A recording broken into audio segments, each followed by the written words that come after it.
guys, welcome back to my channel. I know it's been a long time, it's been a while, it's been like 8 months since I posted something on this channel, but that's because I've had a lot of personal stuff going on, so that's kept me from like posting. Besides that, let's get to the video.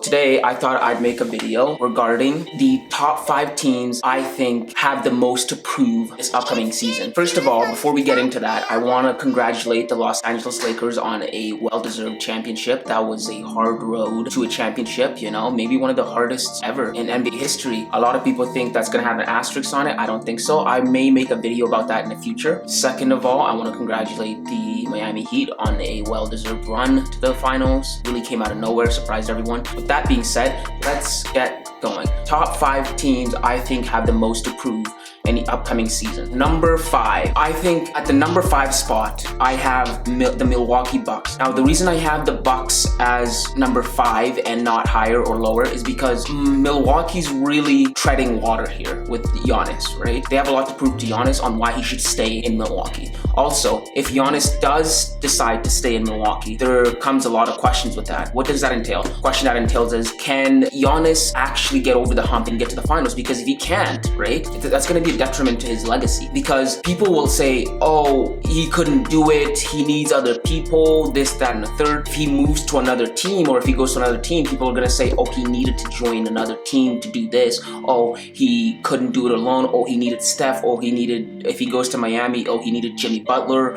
And they're just going to put him down on a pedestal a little bit more. That's why I really think there's pressure on him to perform this year. Not a lot, because everyone does know like he needs just a tiny bit of help, but it's not like he doesn't have a ton of help, you know what I mean? Like, if you were to switch Giannis with LeBron in the position, I'm pretty sure LeBron would take the Milwaukee Bucks to the finals. I mean, LeBron has taken worse teams to the finals. So Giannis, you want to really be up on that talking point, you gotta get there with these guys, you know, you gotta make chicken salad out of chicken, you know what? Point number, if he does stay in Milwaukee, the Bucks are going to be under pressure to surround him with talent. So their front office is under a lot of pressure and have a lot to prove, because if they can't prove that they can get secondary stars to put around him, not a lot of free agents are gonna want to come to Milwaukee, because they'll be like, oh, hey, look, Giannis was an MVP caliber, a 2-time back-to-back MVP caliber player, and front office still couldn't get talent for him. What makes me think they're gonna get talent for me? And it's just gonna keep stars away from Milwaukee. I mean, it's already a small market team, and this is not good for the city of Milwaukee or the basketball team. So that really brings that pressure, that heat on them to do something. You know, you keep this guy. He's a once-in-a-generation talent. Like, keep this guy, surround him with talent, make him happy. They're under pressure to do that, and he's under pressure to perform. So yeah, that's why I have Milwaukee at number 5, which brings me to number 4. At number 4, I have the Houston Rockets.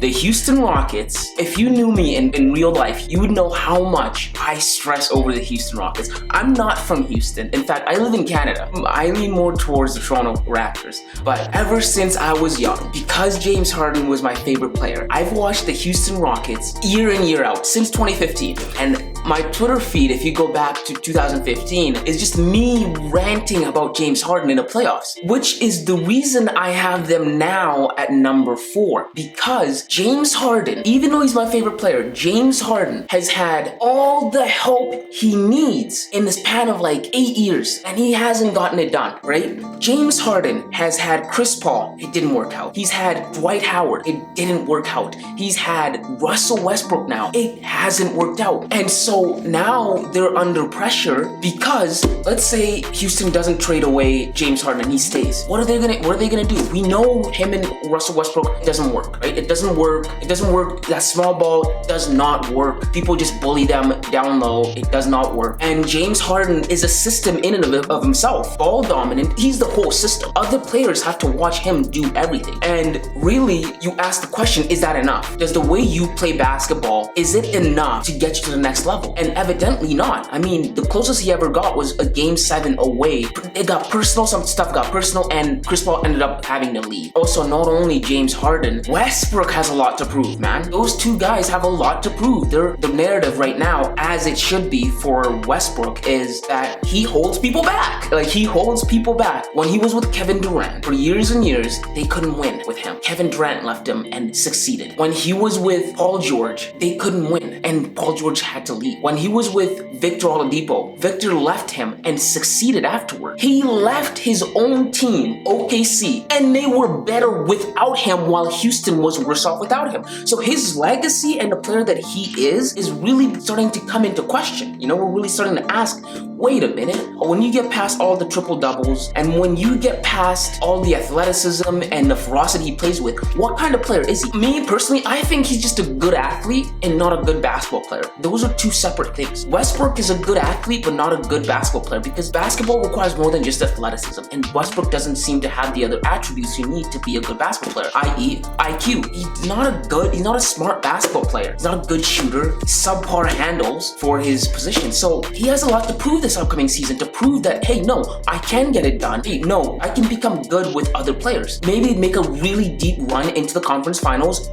Actually, I'd like to see them in a finals. Aside from that, I don't really think there's much to say. Daryl Morey left, and the coach left. Mike D'Antoni left too. So they're getting in new personnel. So if they can't succeed with the new personnel next season, what is that gonna say? Well, they're gonna say you didn't succeed with Mike D'Antoni and Daryl Morey, and you don't succeed with the new guys they bring in. And that's just gonna shine a good light on them. And that's why I have them at number 4. Now, at number 3, I have, surprisingly, the Golden State Warriors. I think the Golden State Warriors have a lot to prove. Not because they're bad or anything, it's kind of a weird situation in a sense that Steph and Clay have been away from the game so long that people have gotten recency bias, right? People have forgotten what Steph and Clay could do. And just because they lost the championship last year, Steph only played a couple games last year, people forget what they could do, and they start asking the questions, oh, is Steph still the guy he used to be? Can Steph still shoot it from the park? Can Steph still drop 30 points on a regular? Can Steph still make the game as easy and flawless and efficient as he used to? Me personally, I think he, but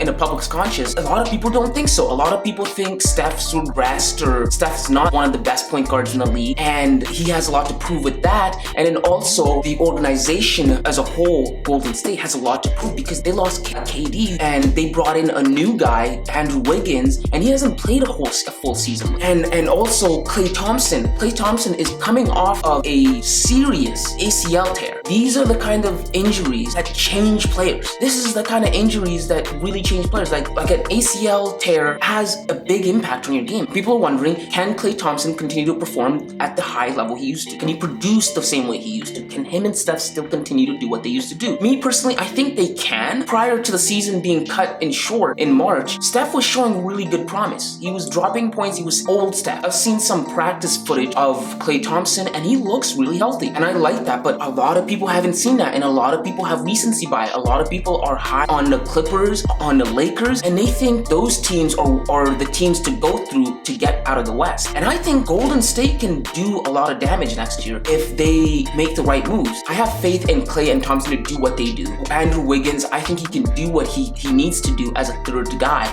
The real question is, what does the front office do with that number 2 pick day? Do they pick a guy? Do they trade it off? Do they get a new guy in? You know, and that's just left to be seen. And then after that, those moves are done, we'll see if they can perform and return to the Golden State Warriors we know. That is the reason I have them at number 3. At number 2, I have the Brooklyn Nets. I think the Brooklyn Nets have a lot to prove next year because, number 1, new head coach, Steve Nash. Steve Nash came in, he got the head coach job over a bunch of guys that were qualified. Alvin Gentry was available to be hired. Ty Lue was available to be hired at the time. I think Mike D'Antoni had just left and he was available to be hired at the time. And with no experience, Steve Nash got the head coach job. He's never been an assistant coach, he's been a mentor to Steph, but not an actual coach. So he has a lot to prove on there. He has to prove why he should have gotten that job over all the other guys I named and much more. And not only that, Kyrie Irving. Kyrie does a lot of talking. Ever since LeBron won another championship, Kyrie Kyrie's been doing a lot of talking. Took some shots at LeBron when he said that KD is the only guy he's ever felt that was on par with him enough to feel secure that he can let KD take the last shot. So which is a direct shot at, come on. Like anyone with 2 brain cells knows that's just a direct shot at LeBron.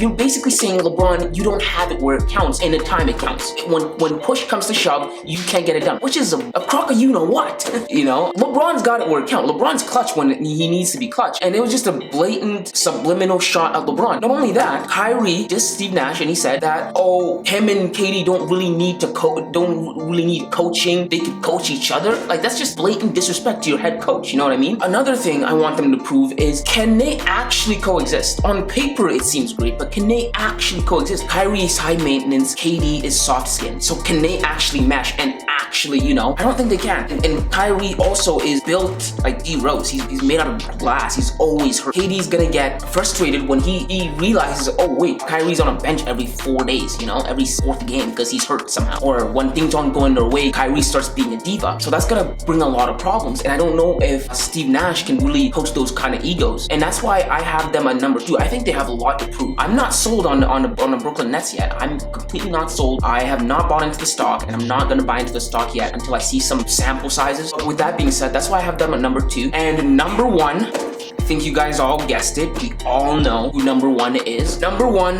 is, of course, the Los Angeles Clippers. Can you really ask me why? You guys know why they're at number 1. Reason number 1 is because it was a win or bust season for them. Number 2, they were huge favorites to win this year. All year long, we had to listen to people talk about how the Clippers were gonna win. The Lakers aren't built to stop the Clippers this and that. And they got all the people they needed. They got all the personnel they needed. They had the right coach, Doc Rivers. They had the star, Kawhi Leonard. They had the second star, Paul George. They had the cast. They were deeper than everyone. And not only that, their players were going around taunting other players. Patrick Beverley ran his mouth talking. He went room to room talking to people saying, it's our time now. It's over for you guys. But before the season started, he said, oh yeah, Steph, your time is up. It's our time now. Only to get taken out, bounced out by the young Denver Nuggets. That brings a lot of pressure on you. That's a lot of pressure, not only on an organization, but on PG. Did you guys see how he performed this season, this postseason? He was garbage. Like, he was straight, pure, unadulterated garbage. There's no ifs, ands, or buts about it. That was all he was, bro. He wasn't playoff P, he was pandemic P. Like, he was straight up garbage, bro. Steph Curry's younger brother, Seth Curry, gave him problems. like he was handled in the playoffs.